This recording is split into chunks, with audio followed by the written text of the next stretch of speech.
Chapter 36. I'll never give you a reason to ever want to leave. After millions of miles, I was finally going to be home for a while, except there was little time to settle in. Just 5 days after WrestleMania 12, I packed my bags again for a 17-day tour of Germany. I'd promised Vince I'd work the foreign markets while my face was having a rest in North America, and personally I was regarding it as a grand farewell tour. The big question on everyone's mind was whether I was going to hang up my boots. On April 11th, Vince hired a camera crew to shoot a heartfelt interview with me on the banks of the Rhine in Bonn. One of Vince's suits tried to script it, but I ignored him. With a weary, almost fed-up glare, I spoke passionately about how, after all the years on the road, family had become strangers and strangers had become family. It was time for me to change that. The interview was overnighted back to WWF headquarters, and I wondered if they'd even use it, since I hadn't said what they wanted. I would have liked to have given Shawn some guidance, but he thought he already knew everything. The one thing that Shawn had in common with Warrior as the champion was that they both liked to ring Vince up with all their complaints like two nagging wives. But, unlike Warrior, there was no denying that Shawn had charisma and ability. The only thing stopping him from becoming the phenomenon of his dreams was some patience, maturity, and judgment. I know he was waiting for me to put him over to the boys, to say, "You're the man." I would have liked nothing more than to be able to do that. But with his attitude, how could I? I decided that though I wouldn't stab him in the back, I couldn't endorse him either. Deep down we both knew there was going to be a showdown between us someday. In Berlin on April 17th, the little war between Shawn's clique and the rest of the talent escalated. They had clearly singled out Chris Condito and his wife, Tammy Fitch, who now played the role of a pretty blonde vamp named Sunny. She was the first of the women now known as the WWE Divas, and had become a bigger star than anyone expected when her sexy posters became the hottest-selling WWF merchandise, which didn't sit well with the clique. The caterers left Sunny a box dinner after every show to take with her back to the hotel. One night when she opened it up, she found a pile of human excrement. She was horrified and went home the next morning in tears. I thought, the mafia leaves its calling card by wrapping a fish up in newspaper, but the clique shits in your dinner. On this tour, I worked my first matches with Steve Austin. He took a lot of pride in his work, and it meant a lot to me when he told me that he'd like to work with me for the next 6 months because he'd do nothing but learn from me. On the flight home I studied my reflection in the lavatory mirror. I sure looked weary and beaten up. I thought back to the days when I'd watched tired old Paddy Ryan lacing up his boots and had sworn to myself that I'd never stayed too long. That wasn't me. Not yet. By May 8th, I was at the Kuwait Hotel, which was nothing short of a luxury prison, with no entertainment, no nightlife, no women, no rock and roll, and no booze. The highlights of my day were working out in a well-equipped gym at the hotel and watching Larry King. The sponsors of the 5-show tour were wealthy Arabs. One afternoon they took me, Owen, and Davey out on a fishing boat, and Davey hooked a 3-foot yellow shark. An epic tug-of-war went on for about an hour, like something out of Hemingway, with Davey holding on, drenched in sweat, the veins popping in his arms. When he finally reeled it in, it still had a lot of fight left as it flipped all over the deck. Davey was so impressed with its inexhaustible will to live he insisted it be set free. Back at the hotel restaurant, I was stirring my coffee and chatting with Razor the Moan, as a lot of the boys now called him. It was the final foreign tour for him and Diesel. Diesel had just put Shawn over clean at In Your House, a match during which Shawn went crashing through a table. How original. Razor told me an interesting tale. The clique had cooked up a plan where he and Diesel were going to take over the top spots in WCW, Shawn would take over the WWF, and the clique would rule the entire wrestling business. A boy of about 11 came over to our table wearing a handmade replica of Razor's gear, complete with a gold chain of cardboard and greased back hair with a curl on his forehead.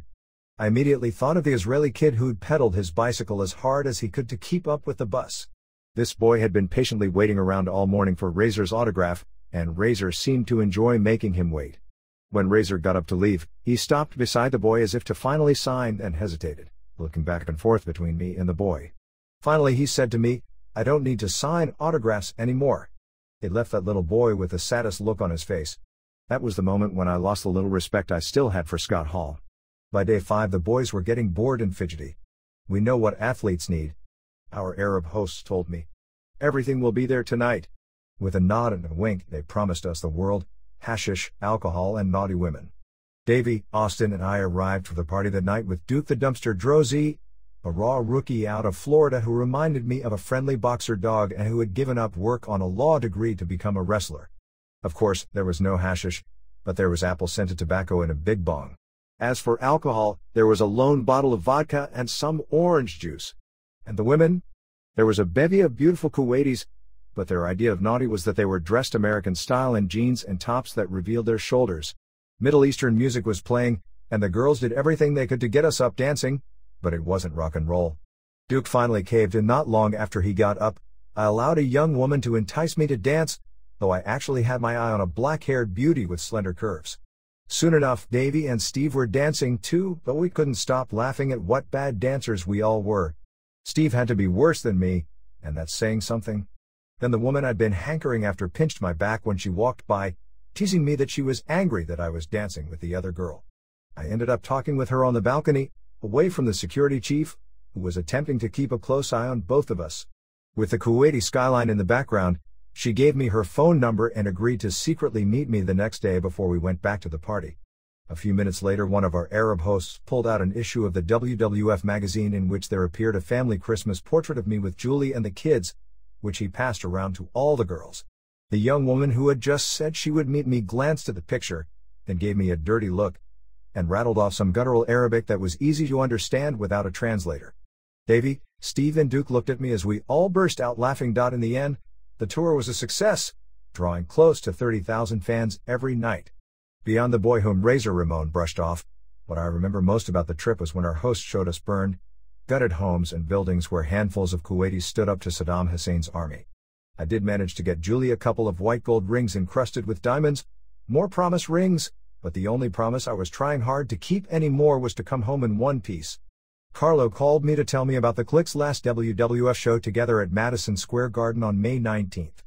After Shawn beat Diesel in a cage match, the two sworn enemies embraced in the ring, much to the confusion of the crowd.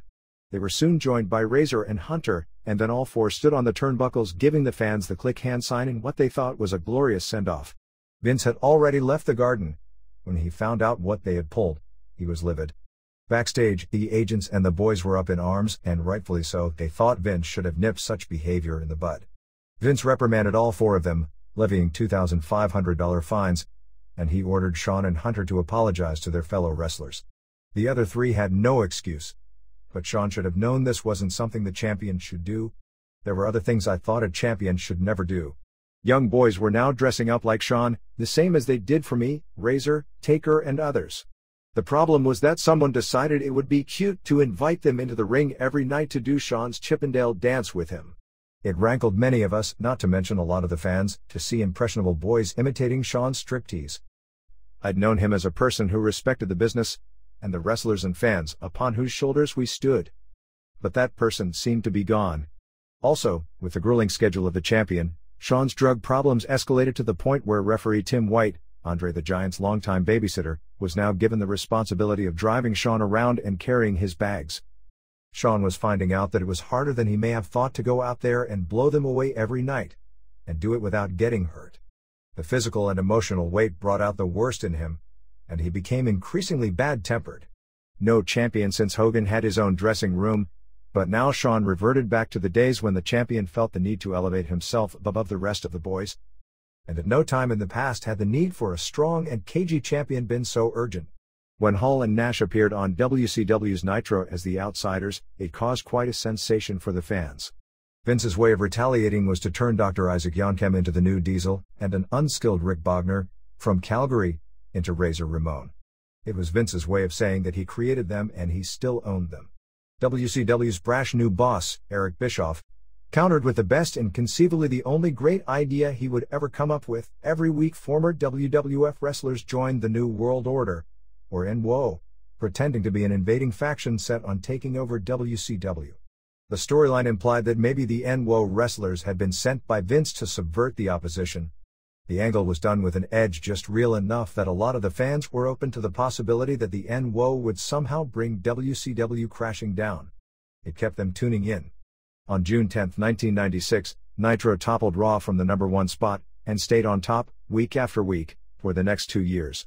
That same day, the WWF fired Louis Spicolli because of his drug problems and hired Brian Pillman, who was recovering from a Humvee accident in which he nearly lost a foot. He was in a lot of pain, and that pain would soon lead to his own drug problems. The one bright spot was that Yoko had finally been ordered to the Fat Farm at Duke University, which I really hoped would save his life. Meanwhile, I tried to figure out a routine that included more than just wrestling and all the psychodramas playing out in Vince's world. So far, the acting had been slow going. And, in truth, my heart just wasn't in it. I was finally home, and was consumed with the idea of making up for lost time with Julie, but she went out most nights and didn't return until long after I'd gone to sleep. Most of the time, I didn't know what to do with myself. I remembered when my dad first got out of the business, my mom seemed to forget all about him. I wondered whether Julie and I had grown apart, but then had to admit that we'd never really even had the chance to be together in the first place. I'd been gone since I met her. Then I got a call from a documentary filmmaker by the name of Paul J., who'd seen my interview from Bonn and was so intrigued by the sincerity of it that he wanted to make a film about me and my life. I drove to Banff to meet him at the Banff Film Festival and immediately felt comfortable with him. I was interested in doing the project because, in wrestling, history is too often forgotten or rewritten. The only history pro wrestling sells you is what works for the business. Vince had finally realized that I was a free agent. He was threatening to fire the other wrestlers who had doubts about signing their new contracts, but with me, he tried to gently coax me back. In New York for a couple of days taping on a WWF-approved video game, I went by limo to a meeting at Vince's house in Greenwich, Connecticut. I sat with Vince and Jim Ross on Vince's back deck, ducking their offers by telling them that things were looking good on the acting front. Of course I was lying. I told them I saw myself coming back to the WWF eventually and that I'd behave like I still had a chip on my shoulder over losing to Shawn. We'd work a rematch where I'd narrowly regain the title in another epic babyface contest. This could set up a third match, where I'd put Shawn over clean, but this time I'd shake his hand at the end of it and endorse him. Vince and JR told me they liked it. When Vince walked me out to my limo, he said, "You're much smarter than people give you credit for." Having worked for the man for 12 years, I didn't know what to make of that, but I left him with a firm conviction that I was, as always, a team player. On the first leg of my trip home, I was surprised to find myself sitting next to Shawn on the plane. We smiled at each other and passed around the bullshit, and then I thought I should be up front with him about how we could work our eventual rematch. It was to our advantage that everyone thought we hated each other, including the boys, and best of all, nobody would know we'd even spoken. I told him I'd start building heat by making some remarks about his ring character, but it would all be a work. When I came back, I'd beat him in a return match, probably around the time of WrestleMania 13. I saw the color drain from his face. He clearly didn't like the sound of any of this. I went on to explain that he'd win the belt back in a third return match, and then I'd endorse him, but I got the impression they'd promised him a really long run, like they always did, and he wasn't expecting any interruptions. I told him that our rematch didn't have to be right away, we could wait a while. I wanted him to know that I understood better than anyone that Vince needed him to be WWF's next big star, and that he could trust me. In the end, nobody could make him like I could. On my 39th birthday, I went to visit my mom and dad. Out the kitchen window, I could see Ted, Matt and TJ wrestling in the ring that was always set up on the grass. I was amazed to see Matt doing standing backflips off the top corner and landing perfectly in the middle of the ring, which at that time was something few wrestlers in the business could do. Ever since WrestleMania 10, Ted, Matt and TJ had done everything they could to emulate Owen and me, practicing their moves all day long. Davey's son, Harry, would be up from Florida soon to team up with TJ against Ted and Matt for their big rematch at the Rockyford Rodeo. For a year they talked about how they would top last year's outing. To my knowledge, the Hart grandkids were the youngest pro wrestlers ever to perform in front of a crowd. But just 2 days later, Matt lay dying at the Children's Hospital in Calgary. It was July 4th, wrestling's cursed day. A barely pronounceable infection, necrotizing fasciitis caused by a flesh-eating strain of streptococcal bacteria, may have entered Matt's body through a small cut on his thumb. He might have picked it up from the washed ring canvas. Georgia and BJ were bleary-eyed, shocked and exhausted, yet they carried themselves with a dignified calm that amazed me. Matt was spread out on a bed, tethered by a tangle of tubes and wires to life support. He looked really angry lying there, as though he was pissed off at God for putting him through this hell. His handsome face was puffy, his toes were a brownish purple-black and his vital signs were getting weaker. Julie and Georgia left me alone with him, and when I kissed his moist forehead, he was literally burning up. I rubbed his cold, blackened fingers, brushed back his damp hair, and had a long conversation with God. For almost 2 weeks, Matt bravely clung to life while his body was ravaged and cooked from the inside. It became a national news story as Matt was given the dubious distinction of being the sickest boy in all of Canada. He fought on, but the only hope was to amputate all his limbs, And if he survived, he'd surely have brain damage. Of course I wanted him to live, but I couldn't help but think what a tormented and frustrated life that would be for such a bright, athletic boy. Matt died on July 13, 1996. And the Grim Reaper of wrestling wasn't finished yet. Not by a long shot. On July 22, Vince was in Yakima, Washington, for a TV taping and decided to charter a plane to come to see me in Calgary. At a WCW pay-per-view 2 weeks earlier, the unthinkable had happened. Hulk Hogan had turned heel. Eric Bischoff had completely stunned the wrestling world, and Vince was getting his ass kicked, which was forcing him to rethink everything. He put a contract in front of me and told me to name my price, whatever you want. He told me Taker and Shawn were making around $700,000 a year, but I was in no hurry to sign. He left my house with nothing but my vague assurance that I'd come back in the fall. Barry Bloom got me a role as a Viking on an episode of a kids' show called The Adventures of Sinbad, being filmed in South Africa, which would coincide with a WWF tour there that I had promised to make. In fact, the South African promoter threatened to cancel the tour if I wasn't on it. During the 36-hour journey to Cape Town, with connections in London and Johannesburg, I all but made up my mind to go back to Vince. I wanted to help him turn the tide against Ted Turner. As an artist, I still appreciated Vince's canvas. Literally, his rings were the best, even his ring trucks were immaculate. I had to believe that his marketing savvy would, sooner or later, rear up and overtake Turner and WCW. But for now, Vince could do little but hang on. The WWF had become a cartoon with its hokey clown and pirate gimmicks. My intense rivalry with Shawn could bring back realism and turn the tide. Cape Town has to be the most beautiful city I've ever seen. Everywhere I looked, whichever way I turned, there was another stunning view: black mountains, endless shoreline, spectacular foliage. The houses had a quaint charm, a legacy of the Dutch who'd settled there some 300 years ago. Every afternoon in summer a cloudy mist, like thin white cotton, bubbles over Table Mountain, pours over the edge and hangs over the city until it vanishes again. It's some quirky manifestation of the weather and the lay of the land, but I was far more interested in its ethereal beauty than where it came from. And I was struck, of course, by the contrast of the poor black townships that circled the city like the rings in Dante's Hell, where nothing much had changed despite the end of apartheid. I flew to Johannesburg for 2 huge outdoor shows.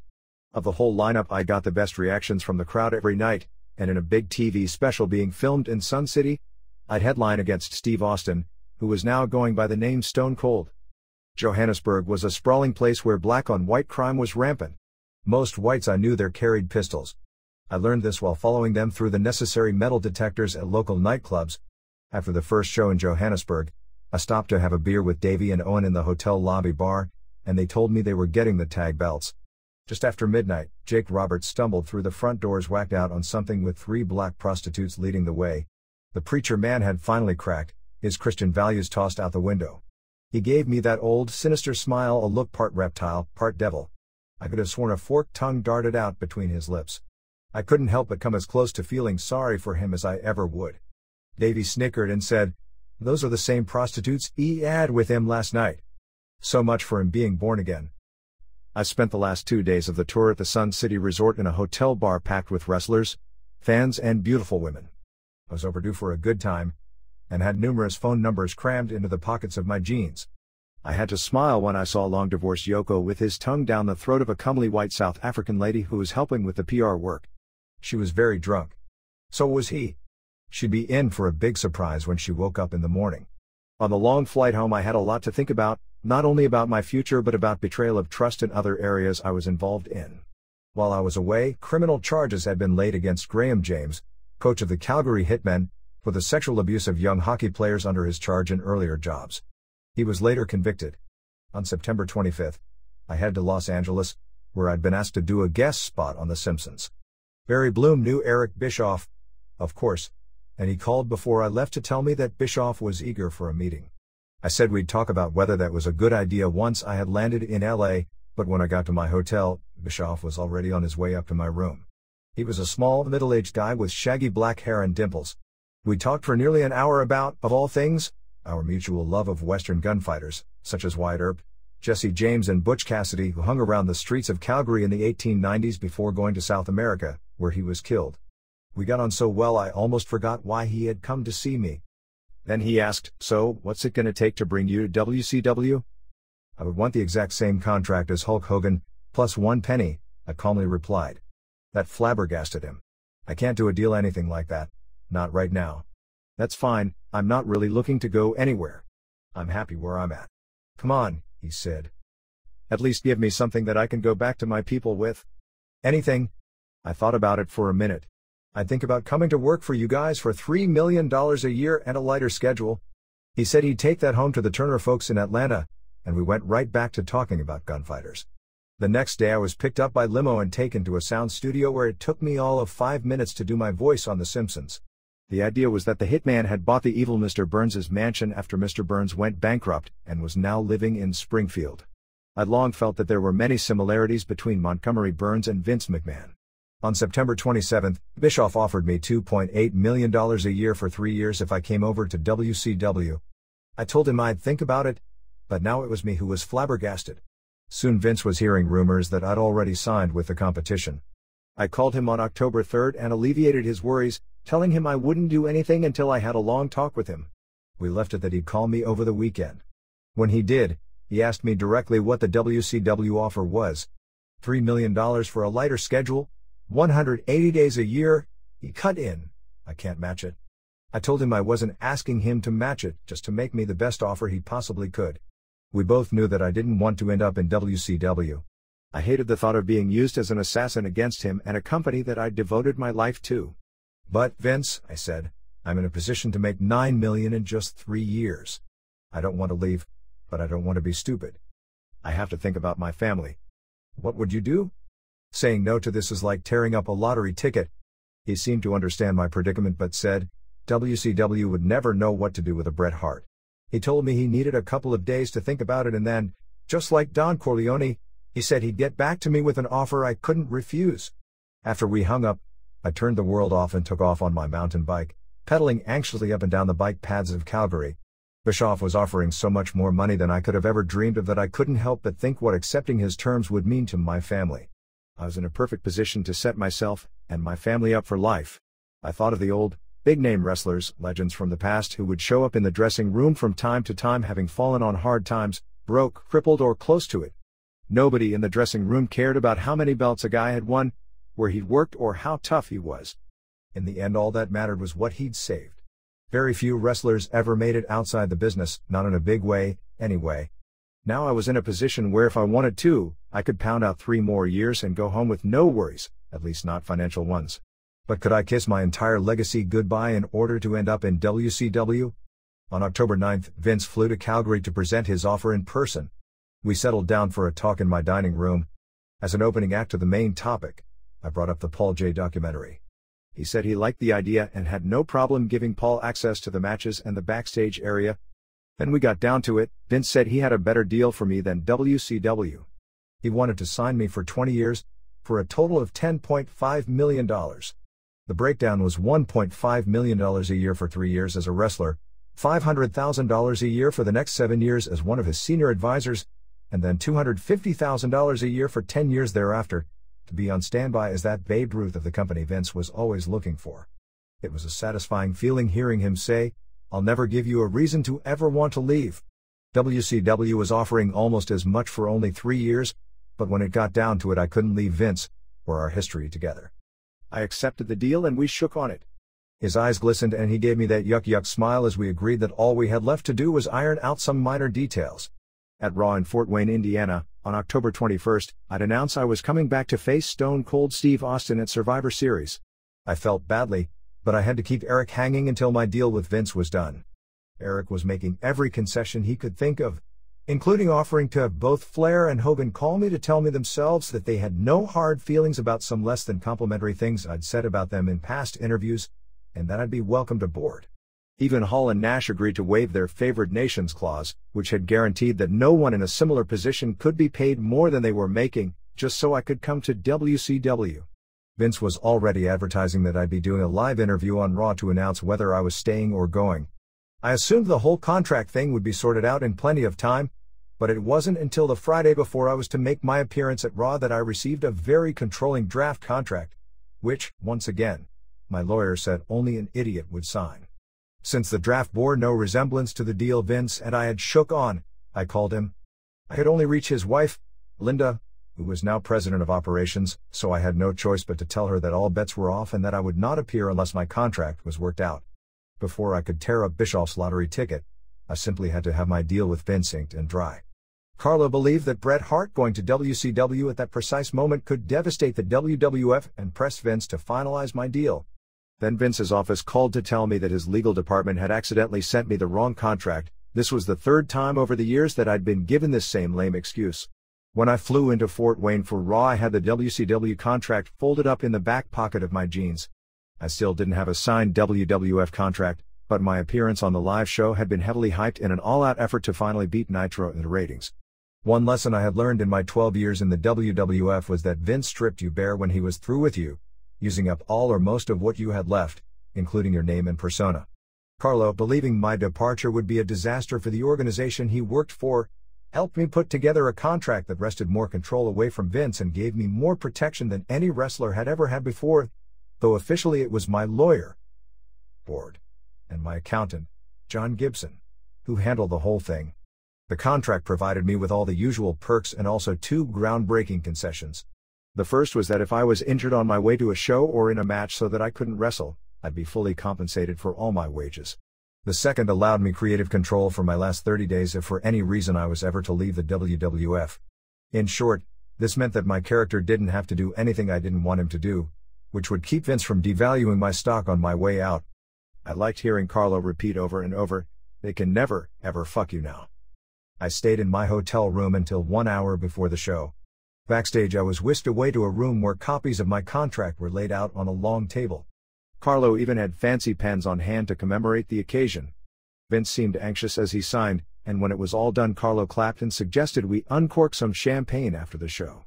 Within seconds of signing, I ran into Sean. We spoke briefly as I waited for my cue to go through the curtain. He'd just done a nude spread for Playgirl magazine, which I thought was a dumb move for someone posing as a role model for young boys. I asked him, "Do you mind if I say something about your Playgirl magazine spread?" I wanted to start building our heat right away. He said, "Say whatever you want." I marched out to my music wearing jeans, shades and a tight gray t-shirt and was interviewed by Jim Ross in the ring. The first thing I did in this completely unscripted live interview was thank Eric Bischoff for treating me with respect and making me such a great offer. I regretted that I hadn't had a chance to call him and that Eric was about to find out that I had just re-signed with Vince along with the rest of the world.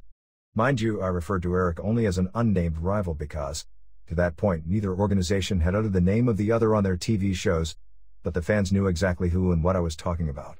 Dave Meltzer had put out such an accurate account of my contract negotiations in the October 14, 1996, Wrestling Observer that I was sure it was all coming from an insider from one or both organizations. I spoke about not being greedy for money, but being greedy for respect and about how much soul-searching I'd done. But when it came right down to it, I owed everything I'd ever done and everything I planned on doing to my WWF fans. "I'll be in the WWF forever," I proclaimed. I said I wanted wrestling fans all over the world to have somebody they could look up to, somebody who didn't dance and pose for girly books. Shawn Michaels will never be as tough as me. He'll never be as smart as me. And that is why I've accepted the challenge to face the best wrestler in the WWF, Stone Cold Steve Austin. For the first time in months, while I was on the air, Vince got the ratings he was looking for.